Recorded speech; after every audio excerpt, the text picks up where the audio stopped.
తెలంగాణలో కాంగ్రెస్ అధికారంలోకి వస్తే 6 నెలల లోపే ఉద్యోగులకు పీఆర్సీ, హెల్త్ కార్డులు, డీఏలు ఇచ్చి సిపిఎస్ రద్దు చేస్తామని మేనిఫెస్టోలో హామీ ఇచ్చింది. కానీ 2.5 ఏండ్లు గడిచిన హామీల అమలుకు ఎలాంటి చర్యలు తీసుకోలేదు. వివిధ సంఘాల నేతలతో ప్రభుత్వం చర్చలు జరిపి 4 అంశాలపై నిర్ణయం తీసుకుంది. ఇది ఉద్యోగుల విజయం. ఈ సర్కార్ 3 సార్లు ఇచ్చిన హామీలు అమలు కాలేదు. ఇది అనుమానమే. 2023 జూలై నుంచి పీఆర్సీ అమల్లోకి రావాలి. కేసీఆర్ ప్రభుత్వం పీఆర్సీ కమిటీ వేసి ఎన్నికల నేపథ్యంలో 6 నెలల ఆలస్యం జరుగుతుందని భావించి 5% మధ్యంతర భృతి ప్రకటించింది. కానీ కాంగ్రెస్ సర్కార్ ఇంతవరకు పీఆర్సీ అమలు చేయలేదు. పీఆర్సీ ఎప్పుడు ఇస్తారో చెప్పాలని అసెంబ్లీ వేదికగా బీఆర్ఎస్ నేతలు హరీష్ రావు, కేటీఆర్ డిమాండ్ చేశారు. ప్రభుత్వం పీఆర్సీ నివేదిక ఇవ్వడానికి సెప్టెంబర్ వరకు గడువు పొడిగించింది.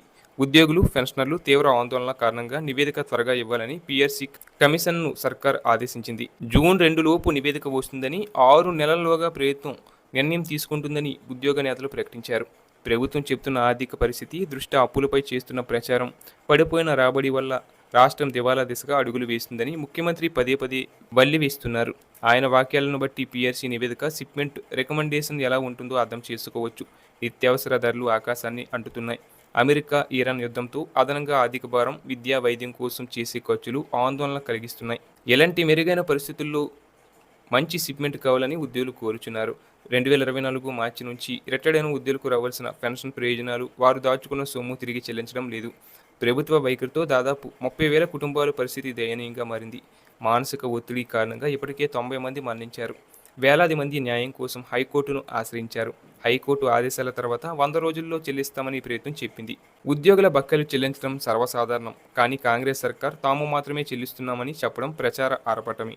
14,000 కోట్లు బకాయిలు ఉన్నాయని చెప్పిన ప్రభుత్వం 6,000 కోట్లు ఇస్తే మిగతా మొత్తం ఎప్పుడు ఇస్తుంది? రిటైర్ అయిన ఉద్యోగుల పరిస్థితి ఏంటి అనే విషయంపై ఎలాంటి స్పష్టత లేదు. రిటైర్డ్ ఉద్యోగుల బకాయిలు ఒకేసారి చెల్లించాలని పెన్షనర్ల సంఘాలు డిమాండ్ చేసినా పట్టించుకోవట్లేదు. ప్రతి నెల 700 కోట్లు విడుదల చేస్తున్నామని ఆర్థిక మంత్రి చెప్పినా కేవలం 300 కోట్లు దాటడం లేదు.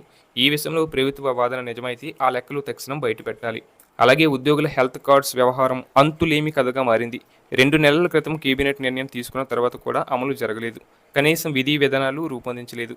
వైద్య చికిత్సలో పరిమితి లేకుండా ఉండాలని, అన్ని కార్పొరేట్ దవాఖానాల్లో వైద్యం చేయాలని, అవుట్ పేషెంట్ సౌకర్యం కల్పించాలని, వెల్నెస్ సెంటర్లలో మెరుగైన సేవలు అందించాలని ఉద్యోగులు కోరుచున్నారు. చివరికి కంట్రిబ్యూషన్ చెల్లిస్తామని ఉద్యోగులు ముందుకు వచ్చిన ఒక్క అడుగైనా ముందుకు పడలేదు.